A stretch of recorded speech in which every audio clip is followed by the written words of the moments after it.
Yes, guys. Yes. Hello, everyone. It's not Sunday, so why is there a drink with Brink? Well, guys, there are just too many campaigns, and sometimes I try to slot in an extra show. So this is an extra show, um, so we can highlight today's campaign, book, comic.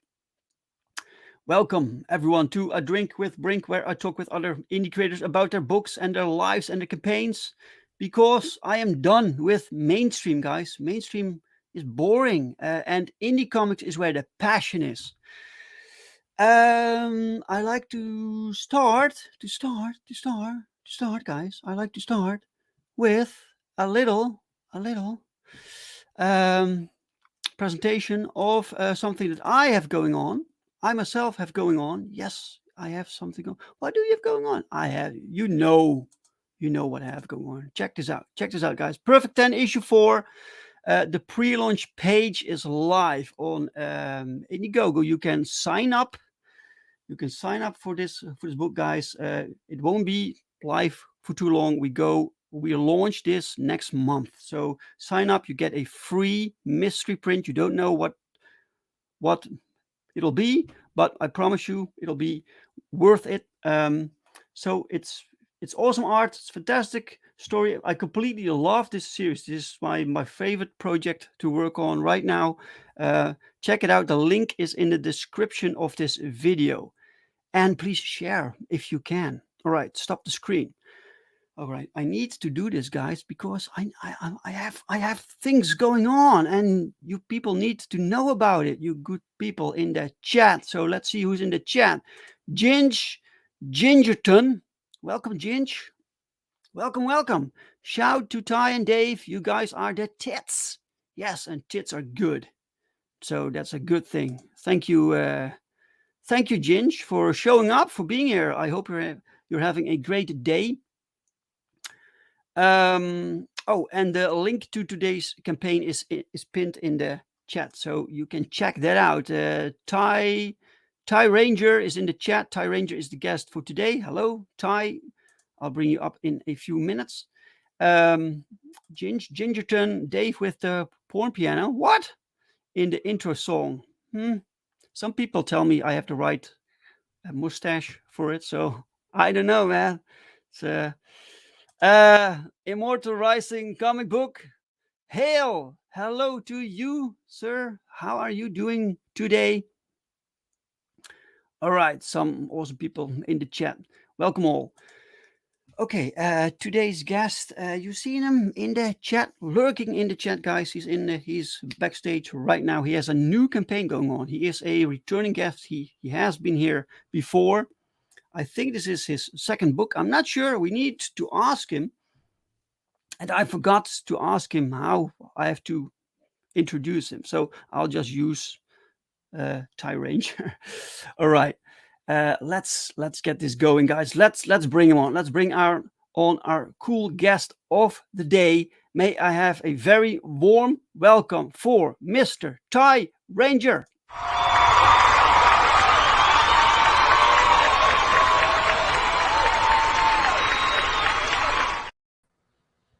Thank you, thank you, thank you. It's nice getting applauded by that many people, I gotta say. Yes, yes, of Nice way to come course. on. Sure, get you going, get you in the mood. People appreciate you, so you deserve it, man. Appreciate it. And I'm kind of stuck with the name Ty Ranger because it's too long into when I started my whole Twitter account. So you can call me Ty, you can call me TJ, you can call Mhm. me anything you want, basically. I don't get offended too easily. Okay, cool. So, but it's a name from a story that you use, or is that Um, your real name, right? it's not my real name. Okay. I started Twitter when I was playing an online game. So it was the name of my character in the game, Yes, like a and that was fantasy game, something. before. Yeah, and that was before I even was considering doing comics. But since that's what was linked to all my emails and stuff, I just kind of stuck with it.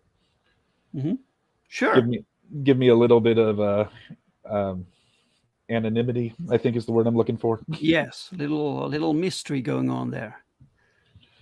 Yes. But yes, Also, and congratulations on being issue 4. I think you were just wrapping up the first issue last time I was on. So oh congratulations. really? Yeah, I think so. Wow, it's been that long ago since the last issue. Oh my god. Well, this goes to show how much time it takes to make one book. And you know, man, you are the artist of your own book, right? Yes, I basically I do all of the art and the script writing, and then for this book, Jinj, who's in the chat, he was my letterer. Uh, I'm very Ah, all grateful. right. He liked my first book and offered to work with me, and I've had a great editor on both of my books so far, and I got to give a shout out to her. Her name is Kayla, and she's a really good editor. Where she knows exactly. Kayla Adrienne, I is it think her? that's how you Comics and Cleve on Yes, Twitter. yes, yes. She's been here also on the show Yes, I for think Reaper Destroyer. Yeah. yeah, because she's got her own story in that campaign, I believe. Right. Yes, this is true. Yes. Excellent. Okay. Before I forget, before we go on, and I forget, I need to ask every guest. I can't really see, but I trust you. So, what are you drinking? Well, it's only 11 a.m. here, so I got myself one of those single shot Jack Daniels Yeah, yeah. that I'll be sipping on. It's not a day for day drinking for me, but No, no, I no. wanted to Start make sure I at slow. least Yeah. had that. Start slow. I don't want you to get hammered on my show. No, Uh, I don't want to get hammered on anybody's show, quite honestly. no, no, it's true. What do you think of these drunk streams?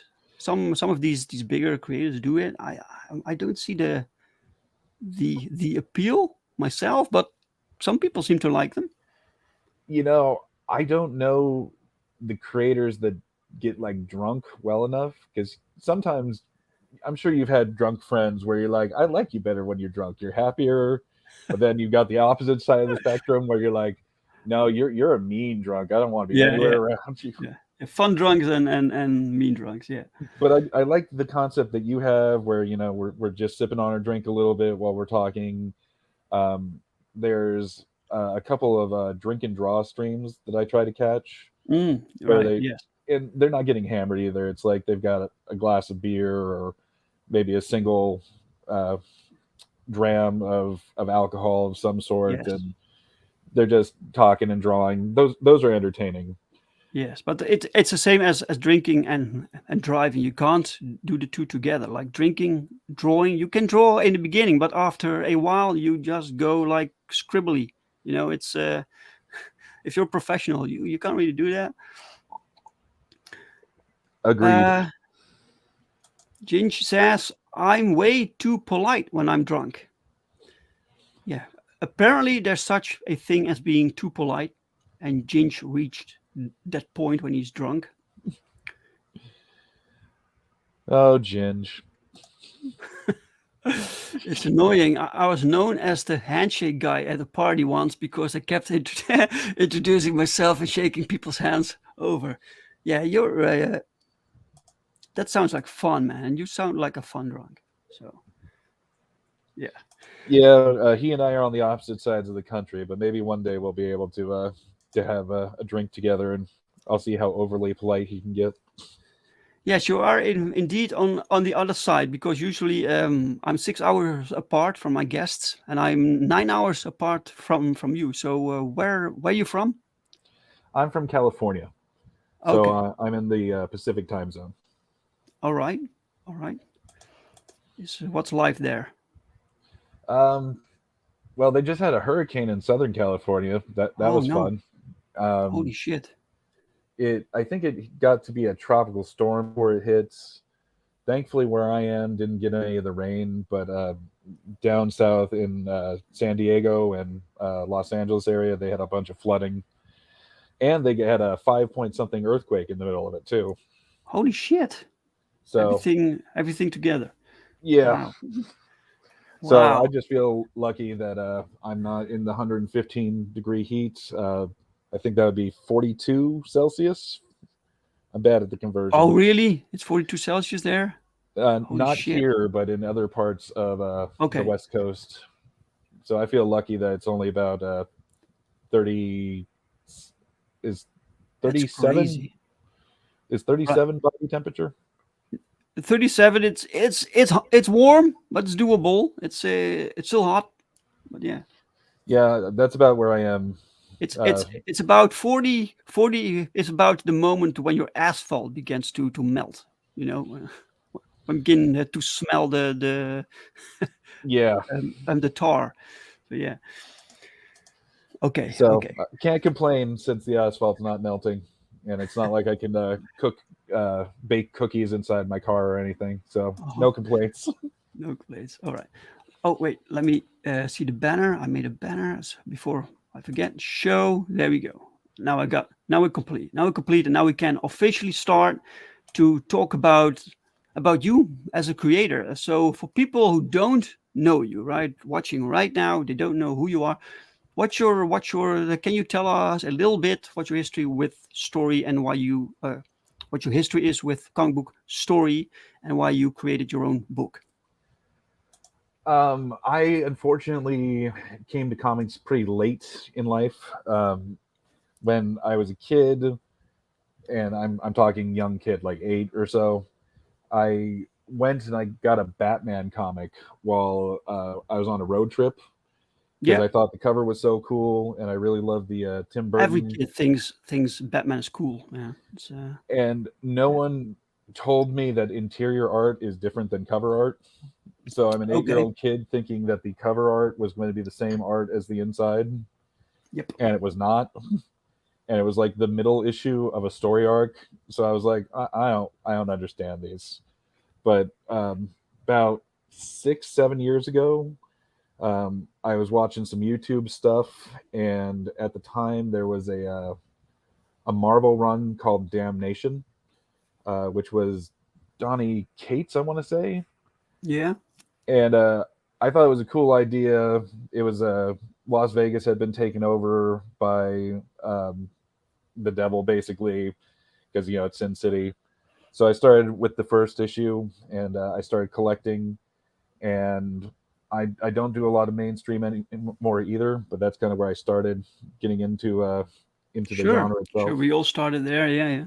Hmm. And I've always liked writing and drawing and telling stories. And I was working on a novel, Oh and I wow. wanted to have all these images in the novel. And I got to a point where I realized I was spending more time drawing than I was spending time writing. Hmm. And it clicked, comic books exist. So I switched over to starting comics, and I haven't gone back. I love it. It's such a Okay. cool way of telling stories. Yes. Did you abandon your novel project? I did, and sometimes I'm sad about it. Other times I've reread the few chapters I had and went, no, you're better making comics. Yeah. Yeah. Okay. Okay. But this is basically so the story you are telling right now in your comic book series. This is a series, Correct. I think, right? It's It's a the same series. story from the novel that you started. Um, it's not actually. It's not. Okay. It was a novel, part of a novel idea. I'm also really into history, Mhm. and I wanted to do a novel that was turned out to be comics before I realized I wanted to do comics, where it was going to be set in 1505, and when they found the Laocoon, I think is how you pronounce it. It's Greek. Um, Wakawan. yeah, it's Michelangelo had something to do with putting the statue back together. It's a really buff dude, and his two sons and a giant snake. It's uh, it's one of the stories from the Iliad. All right. But I love the how it was found. Some farmer in Italy was going working on his field, and the ground collapsed underneath him. And underneath it was a whole Roman villa that had been pretty well preserved Wow. since whenever 412, 20, whenever the Romans fell. Hmm. And that gave me an idea for the kind of typical anime manga. And a dark evil was released at that time. So my concept was that all these people from around the world were going to have to come together and fight the evil, and this was one of the characters. And so when I started doing comics, I did a short little 8-page story, um, and I tried to do it into an anthology. Thankfully, it was rejected, honestly, Okay. because I started working on some other stuff, so my drawing improved, but I couldn't get it out of my head, basically. So I kept coming back to this little 8-page story and went, well, what if I add this? What if I do this for context? Yeah. And before I knew it, it was a full 72-page graphic novel. There you go. There And you go. the Yes. current campaign is a prequel, um, and it's the origin story of how the character whose name is the Undying, how he gets his powers, and his connection to creatures of folklore and mythology. Wow. Sounds cool. Um, in the chat, joined us B.A. Turner. Hello, sir. Um, Vigilante Creed is live on Indiegogo. Check that out, guys. Brent was my guest last time. You can check out the interview if you like, or go to the campaign and check it out. Steven de la Vega. Welcome, Steven. Hello, hello. Nice to see you. And we have Mr. King Toad Shane. The Abandoned Book Curse. Yes, yes. We I start like that. yes, we start projects and then we move on to other projects, and it's yes. I think we all have something like that. Welcome, Shane. Welcome, welcome. Okay, so this book is a preview to the last book that you had as a campaign. Um, Correct. that And was the Undying Chronicle something something. yeah, the first one was the Undying Chronicles, Eyes of Red and Purple, That was it. Yes. Okay. Yes. and this is the first death. Right. Okay. So how many books will there be from this? It's going to depend on if my campaigns keep being successful or not. Yeah. um, Of course. Yeah. I mean, I can make them for myself, but I don't know that if I get two backers. So right Mm-hmm. now, the basic plan is for two more prequels to do kind of a full little story arc that leads up to the graphic novel.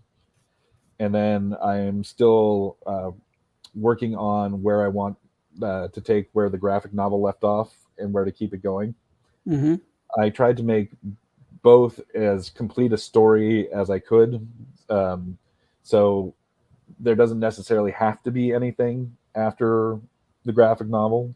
It has a beginning, middle, ending, so that way I don't like when, especially in the mainstream, where you have to buy like 12 books to get the story.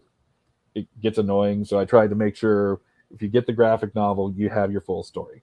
Sure. This one also ends in a way that he's definitely going to have more adventures because you have the graphic novel. Hmm. Um, but I wanted to have it be a nice, concise. Here's what happened, and I might get a little more into it on the next book. I have only have that one outlined and a few pages drawn. Uh, Okay. so that one might be a little bit more. You have to get the first one, but I'm trying to keep them all as distinct as I can because I can't remember who said it originally, but it's every comic is somebody's first comic. Yes. So I'm really trying to keep that in mind. That's cool. That's cool. But when you mention graphic novel, do you mean this particular book, or do you mean the collection that you want to make later on? The Undying Chronicles, Eyes of Red and Purple. That's the 72-page one. So I Right. consider that the graphic novel. Okay. Yeah. This one is a floppy. It's 24 pages. Okay. Okay. Cool. Sure. Okay. Let's take a look at your campaign. Right. Let's see what you have. But before we do that, let's check out this.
Ooh. Okay. That was something. Thanks. I did the song myself. Ginge Really? really likes it. He thinks it sounds like Rammstein should be playing guitar with it. Wow. You did it yourself. That's excellent. You're a man of many talents. I what's the jack of all trade, master of none? I think is Oh, the old is that a saying. phrase? Yeah. Yeah, I try. It was in GarageBand, and I used to play guitar and trumpet, so I have some idea of how Trumpet to. also. Yeah, when I was in junior high. You could play together with Ginge. You on the trumpet and he on the banjo, or was it the mandolin? What was the thing that he played? I know he plays drums. And the ukulele. It was the ukulele. That's what he Oh, told me. Yeah. yeah, we'll have a little jazz band. Yeah, man. Sounds great. Okay, the Undying Chronicle, the first death. So is this actually the story of the world's first death? It is. I got to phrase this properly to make sure I don't like too spoil stuff. He is immortal, but I tried to do a twist on the normal way that someone's uh, can't be killed. So he actually can be killed. He dies, and then he comes back to life, but he experiences everything that caused his death. in reverse. So he has to go through What? all the pain going backwards as it's healing up. Okay. So if he has a finger cut off, he has to feel the finger reattach itself and the nerves connecting and the pain. So even though he's immortal, he really doesn't want to die because then he has to go through all the pain and everything to come back. And he wasn't born that way. This story is how he gets that power and the first time it manifests. So that's why it's the first death. Oh wow. Wow. That sounds cool. It sounds creepy also. A little bit of is it what kind of genre is this? This horror or more Um, fantasy? there's monsters in all the books, so somewhere between fantasy and horror. Mm-hmm.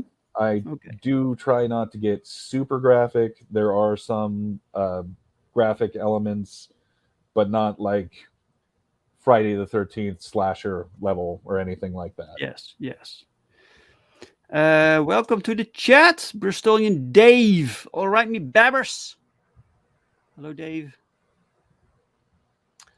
Hello, Okay. Dave. Hello, Stephen DeVega, King Toad Yes. Shane. I don't think I said hi to you guys all yet. It was a jack of all trades, master of none. Of one. Of one. Okay. I play ukulele and guitar. Ukulele is just fun. Also drums. Yes. You see? All right, Just Jen. Apparently, yes. we have to form a band and I cruise think around so. in a Scooby Doo esque van to go to our shows. Okay. All right. All right.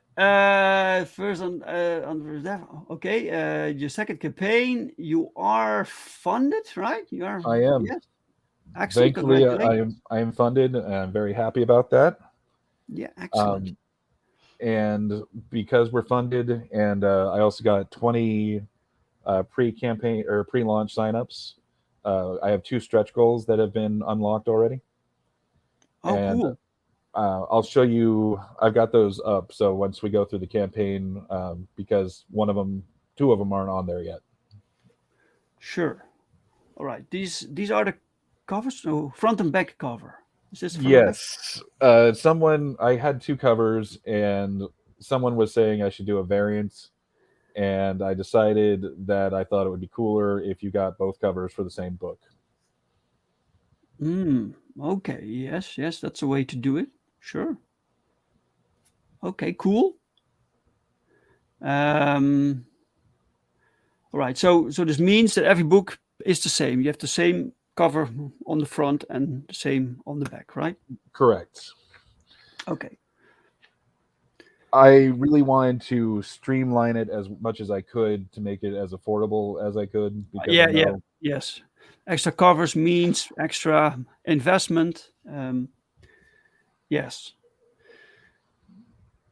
I know, I know. Let's see. It's a 24-page full color comic. Tells a tale of betrayal, alchemy from a forgotten age, interdimensional portals, and giant spiders.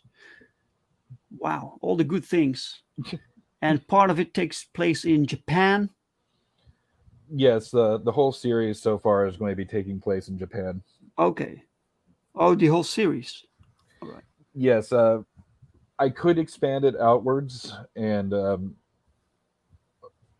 basically the interdimensional portals are where the creatures of folklore and mythology came from. Okay. So I'm specifically doing Japanese ones, and I have some friends that live in Japan, so they're helping me make sure I don't do something stupid with it. Right. Uh, so the first book, this one has the giant spiders, and there's a creature there called the Ogomo. Ogoma? And Ogomo, I Ogoma. think is I always pronounce everything wrong, even in English. So it's a Ogoma. giant spider, Mhm. and it's an underground cave dweller, which fit for the story. And in the graphic novel, I did one called Kappa, which is kind of like a gnarly ninja turtle. Oh, cool. It's a it's a they vary in size. There's this whole sheet I found online that has like 7 or 8 different species, quote unquote, of the kappa, Mm-hmm. and they're big turtles. They've got this indentation on top of their head that's filled with water, and that's where they get their power from. So I worked that into the original graphic novel as well as they're into sumo wrestling. So I spent way too many hours looking at sumo wrestling to try to get some of the moves down. Yeah, yeah. Okay. So Yeah, you have to do research, man. If you want to be historically correct or with the myths, right? exactly. Yeah. And I also, thankfully, when I was doing the research for this book, there's a longer name for the big spider creatures, Mm-hmm. and apparently it's also used as a slur back in the day. So I was like, oh, I'm not going to use that name. Is there something else I can call it? Because Yes, yes. It's good. It's good you have friends in Japan, so they can tell you this. You know. Um, yes, and then they're also making sure they're asking their friends there. I don't necessarily like the whole idea of you can't do anything from a culture that's not yours, but I mhm, sure don't want to insult the culture because I like a lot of what I know about Japanese culture and Japanese history, so I want to mhm. be as respectful as I can. Sure, of course. Um, Welcome, Marinus, Dark Side Comics. Welcome, welcome, guys. Sign up to subscribe to Dark Side is Comics YouTube channel for daily comic book reviews. All right, excellent. So you have a lot of like real Japanese folklore, mythological beings in there or tales. So you draw inspiration from that also. Correct. And the Mhm. page you have at the background Yep, for this, which is further down the page, we can talk about it more when we get there. sure.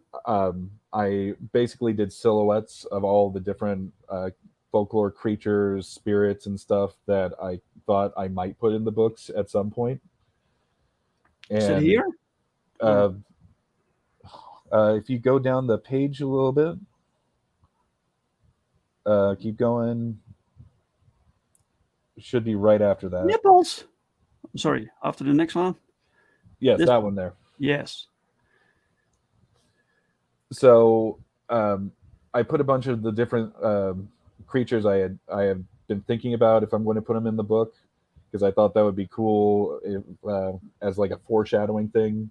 Mm. So next to the little crystals, that's the kappa from the graphic novel, and I put in nine-tail fox and dragon and a couple other creatures that I'm not even going to try to pronounce without being helped by my friends in Japan since I Mhm. can't The pronounce anything. nine-tailed fox. You see that more often in Japanese, like or in games. You see it a lot, right? Yeah, I it think. was also I think it was in that Marvel movie Shang Chi. I think there was a nine-tailed fox in there, Oh, okay. and I think Tails from Sonic is Sonic. loosely inspired by that. I think Okay. I could be wrong. Yes, it could be. Great. So these are the portals. These cracks in Correct. reality. What it Correct. is. So the same thing that gives him his powers opens up these portals so Hmm. that these creatures come into our world. Sure. Yes. So it's his like responsibility to make sure he closes the portals. Exactly. What's his quest? It's, His quest is pretty much you nailed it. He feels responsible for these creatures and anything that they do as a result of them being unleashed because of what happened to him. So he's going around wandering warrior style, trying to find as many as he can, trying to save people or rescue people or at least make sure they can't strike again. That's his overarching mission is to try to undo as much of the harm as he can. all right. And this main character is also a character from the book after this one. Correct. It's the same guy. He is the Same guy. Okay. Undying, All and right. this is how he becomes the Undying. Is this story? All right. Cool. Great. So you have And some yes, he graphical is stuff going on. topless, Yeah. and Some so I put nudity. pardon. Some nudity here. Uh, just pecs, Oh, nothing below the belt. yes. We keep it decent. And I decided he had to have nipples because it just looks weird if the dude has no shirt on and no nipples, and then it can get confusing. Like, did No. something happen? And that's part of the. He's immortal, right? He is. But his parents, who are they? I have not delved too much into that. There is a scene in the book that's a flashback of how he went to train his master with his master, Mm-hmm. and that's he leaves at an early age, so I don't really have anything much to say on the parents. Oh, It's the basic. You have you have something I can see in you. I'm going to train you. That sort of sure. a, a backstory there. Mm-hmm. Yeah. Yeah. You don't need to tell everything. I think some writers are too. They want to tell too much. Like, look at all these things that I thought of, right? But I think it's not necessary. You can leave a lot to the imagination of the reader. Um, and also, you can always come back and fill things in later. Plus, you don't need to tell everything that you know, right? You have to sparsely give people information. Exactly, and I was mentioning Kayla earlier. That's one of the reasons I was so appreciative for her to be editing, Hmm. because that first graphic novel could have been much longer, and she was very good at going. No, I signed up for 72 pages. You don't need to have a tangent here. That's a prequel. That's a sequel. Keep it concise, and that was really good advice. Hmm. Since it was my first book, Yeah. and since like I said, I was more used to writing novels where you can make it a Yes. 1,000 pages. Yes. It was And of course, you get excited about the writing process and about your own world. And sometimes it can get away from you if you're not careful, right? So you have to contain it. You have to contain all that enthusiasm. And um, and we have a question for you from the chat. By Ginge, what was Ty's favorite part of the book to draw, and why was it the nipples? oh, Ginge, you and your one track mind. I love it. Uh, Um, if it's a serious question, my favorite part of drawing the book was probably the spiders, and that's because I have arachnophobia. I can't oh, deal with spiders in real life. So wow! And now it, you had to look up like photos for reference. exactly, it was Yeah. a nice safe way to kind of desensitize myself to it. I mean, Mhm. I still don't want to have anything to do with real spiders, but it was a fun, like, okay, dude, you're just drawing something on a page. It's lines. It's not going to come out and Yeah, bite you. it can't hurt you. Yeah, yeah. Okay. What is this? What we're Okay. looking here? This was is one of three things that was is the stretch goal for getting the 20 pre-launch signups. When I was on Twitter, I found that the tabletop gaming community has every Saturday self promotion Saturday, and I Okay. started talking to some of them, and I was asking, my book isn't exactly Dungeons and Dragons, but it's a warrior fighting monsters. Is that something I can do? And they said, yeah, they were really cool about it. And then I wish I remember who it was, but somebody said, well, if you want to make it more, that would work for us. Try doing a character sheet of one of your monsters. That way we can put it into the game. And I thought that was a really cool idea. So I went and talked to some D&D players, looked up some stats, and that's all the stuff that's on the top. Mm-hmm. And then the text stuff is more backstory and lore to the monsters that I couldn't put into the book. Like you were saying, you have to know when to contain it. Mm-hmm. So I thought this was a cool way to give everyone a little bit of extra lore. And if you happen to play the tabletop games, you can use the monsters in the tabletop game. Right. That's So all. there's going to be three of these. This is the Kappa. It's the one from the graphic novel. Mm-hmm. And then there are two for the two different types of spiders that are in this book. This creature. This is a crazy looking design, man. What's that? Does it have a flat hat? What is that? That's the that indentation filled with the water Oh, the that I water. mentioned Yes, earlier. you told me. Yeah, yeah. Wow. Crazy. Kappa. Cool. My best friend likes to joke that I made a Ninja Turtle with dreads. Yeah, it's a little bit of a like the fifth Ninja Turtle with Down syndrome or something. Yeah, definitely it is Um, a little more evil than the Ninja Turtles. and you also paint. I do.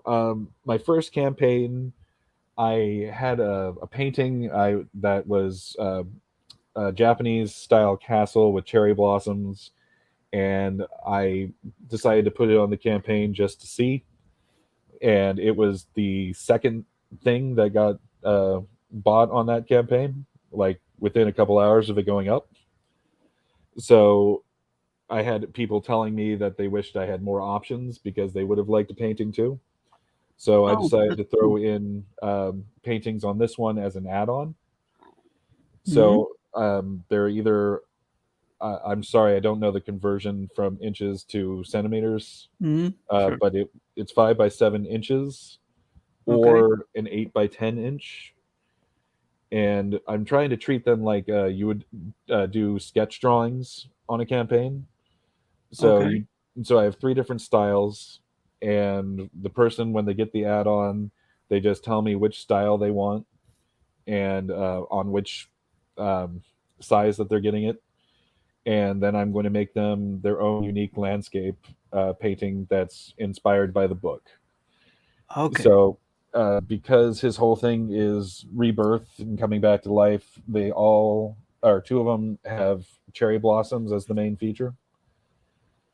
And there's also a his homestead is one of the options as well. That's nice. Cherry Blossom Castle at night. Okay. Cool. Great. Undying Homestead. Yeah.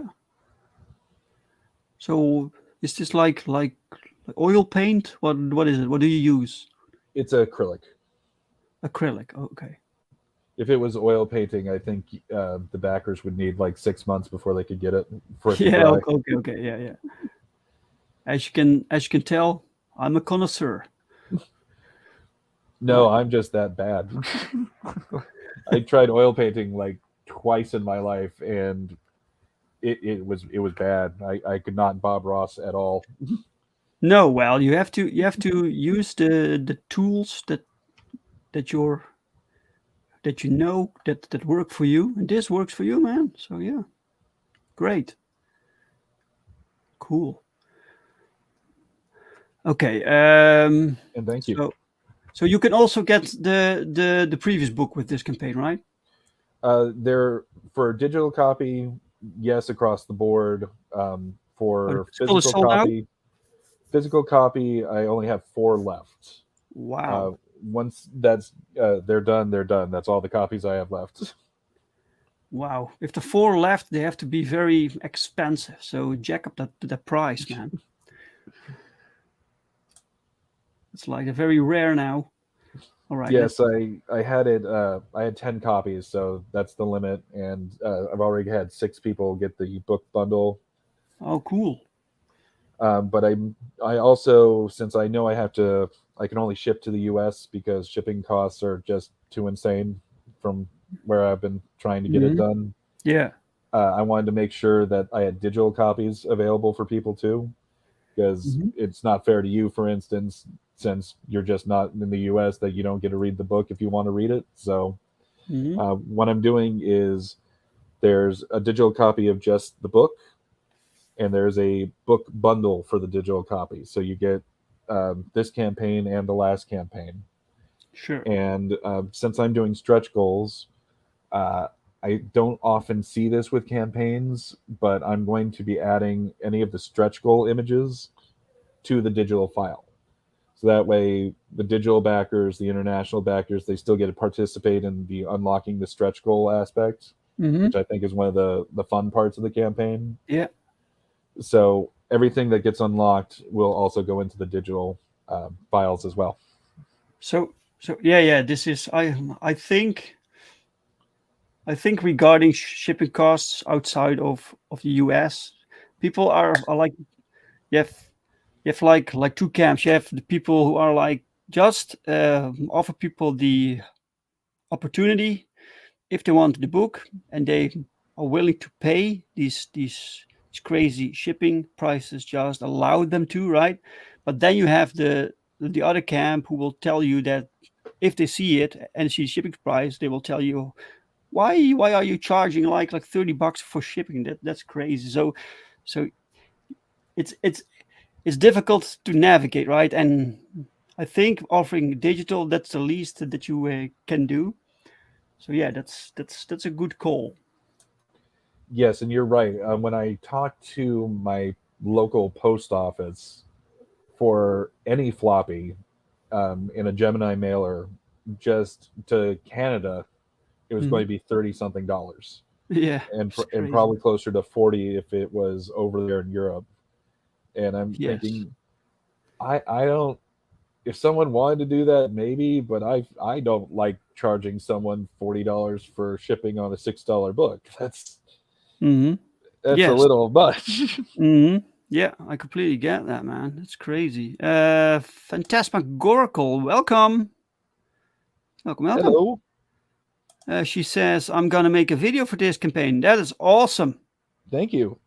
I was just Woo! writing thanks in the chat. Yes. Thank you so much. That is excellent. But Awesome. yeah, it's I think I'm a bit lucky in the sense I basically ship most of my books overseas because I'm from the Netherlands, I'm from Europe, and most of my audience is from the United States.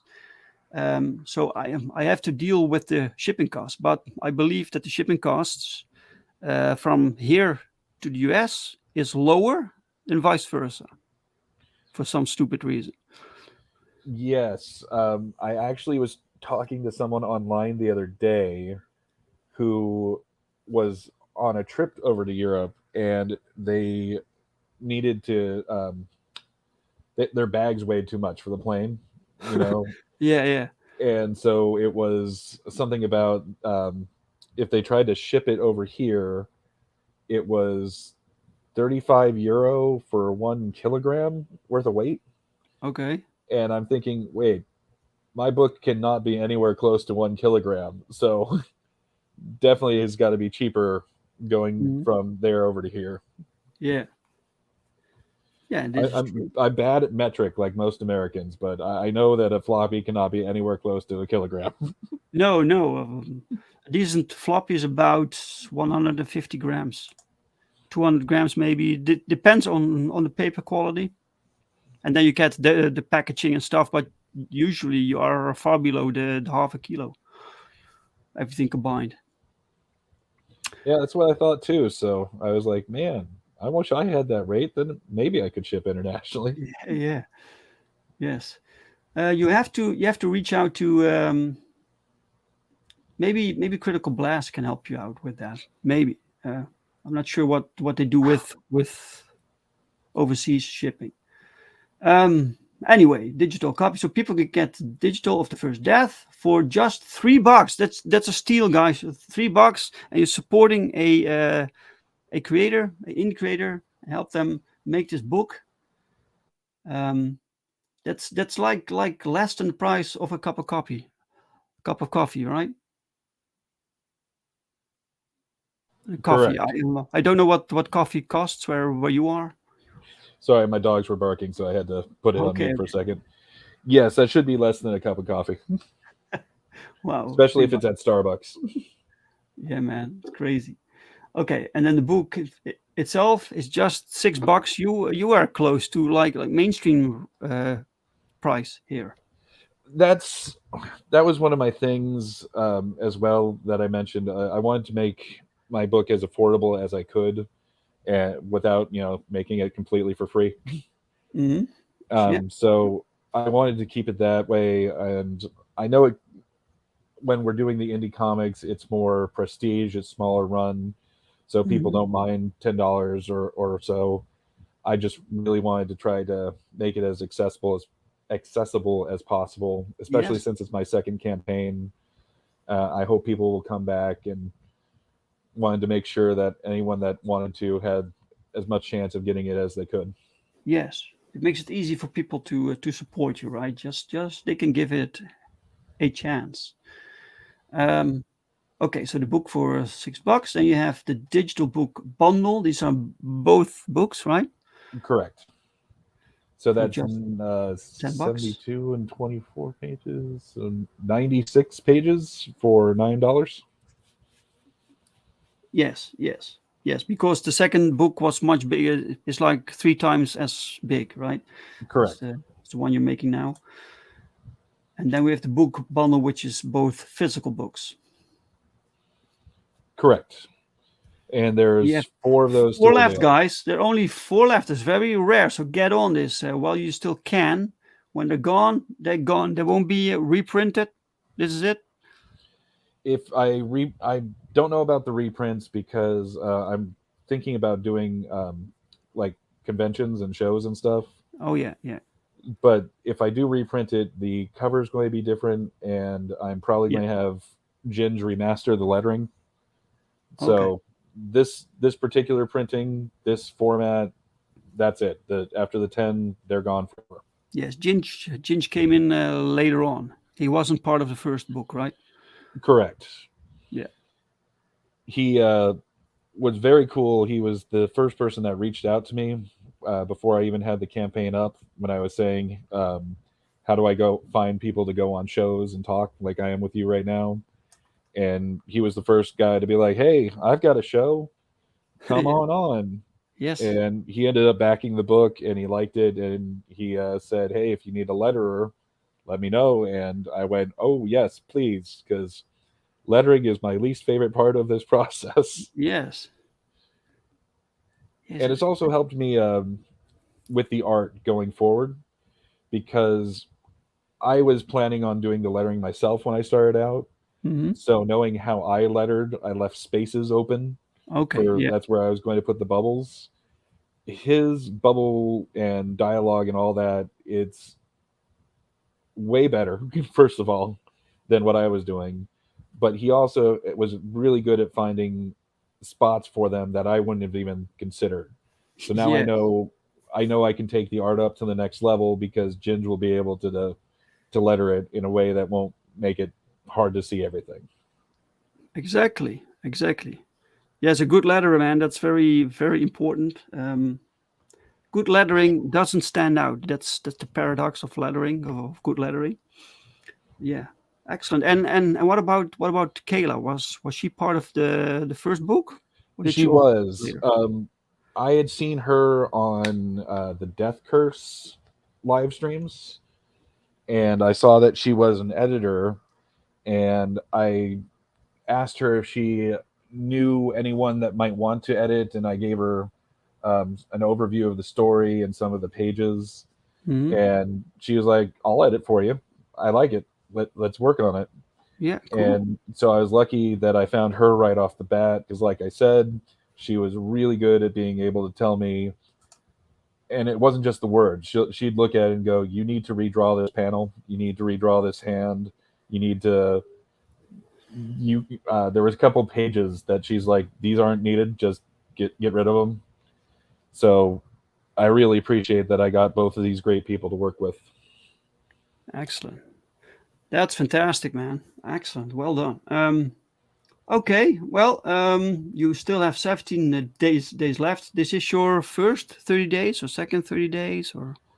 I did it for 45 days, Oh, okay. and I'm planning on going in demand at Oh, yeah, least for a sure. little while. Yes. I want people to have the chance to read the book, and then if they like it, go, hey, you might want a copy. Mm-hmm. Yeah. So thankfully, since we're funded, I don't have to worry about if it'll let me go in demand or not. So happy about that. Mm-hmm. Yeah. You have 17 backers, so 17 days, 17 backers. It would be cool if every day you got a new backer, so these numbers stay the same, right? Um, let's refresh. 17 backers. All right, 17 backers, still 17 days also. Yes. Okay, great. But you're doing good. You are funded. So what other stretch goals? Damn it, I can't speak today. What other stretch goals do you have planned for this campaign, Well, if I'll any? show you the one that got unlocked when we got funded. Hmm. Um, What's going on? Give me a second. Oh, There we go. I'm screen sharing. oh, your screen share. Oh, okay. There you go. New screen. Wow, big ass spider. So this one is going to be a print, and it's going to be 5 by 7. I think is what it ended up working out as, and I'm calling it Frank Miller inspired coloring because I was really trying to go with that Sin City vibe with the Hmm. coloring. Yeah. And this was actually started out as the first. This was the first drawing I ever did of the spider. So Okay. he's lost the horns in the book, but I still wanted to have this where somebody that liked the book and the campaign could see the original version that I went with. Yeah. So that's one of the stretch goals that's been unlocked. The other is the. I'll stop sharing. Give me a second. Ooh, exciting. Exciting, guys. Um, the So, other are those 3 pages I mentioned, like a scoop. We have a scoop here. and the next one I want to do. I want it to be a bit of a surprise. Mm, I originally on push the pull. campaign said at 500, 750, and 12, 1,000 something, doesn't really matter. But I decided that I would like to do an extra stretch goal when we get to 20 backers. Okay. So it's going to be a postcard from the other side of the portals. From the other side. Oh, cool. So that's the next one that we're hitting. And past that, um, I'm still working on the ideas for that one. I'm thinking um, smaller prints of the Undying, not exactly the trading card size, but somewhere in that realm, Mm-hmm. and a few other little tidbits that I've been working on. Um, not quite ready to reveal them all yet. I guess that's the Yes. way to put it. Yes, exactly. Great. Well, fantastic. Okay, then I suppose this was it for today. So I like to thank you, Ty, for being my guest for today and showing us your new campaign. I really appreciate you having me. I know it's not a normal day for you to do your show, but You're I welcome, really sir. appreciate you sliding me in. Yeah, you're welcome. And good luck. Good luck with it, man. I hope you get like 1,000 backers. And guys, if you're watching, the link to this campaign is in the description of the video. Please share it. If you come back, that's cool. Just share it with other people on the social media. Bring some more eyes on it. And thank you all for watching. Thank you all for being here. For the interaction, for the questions. Thank you so much. If you like this conversation, please give it a like. If you didn't like it, give it a dislike. And I'm very sorry. I will be back next Saturday for a special show, guys. A special show because we reached 500 subscribers on this channel. and it's time we do a celebration stream. So with giveaways, I'm not sure yet. I still need to work out how we're going to do it, but we will do something. So this Saturday. I hope to see you guys then. Thanks again, and have a fantastic day. Bye bye, Thank you. guys.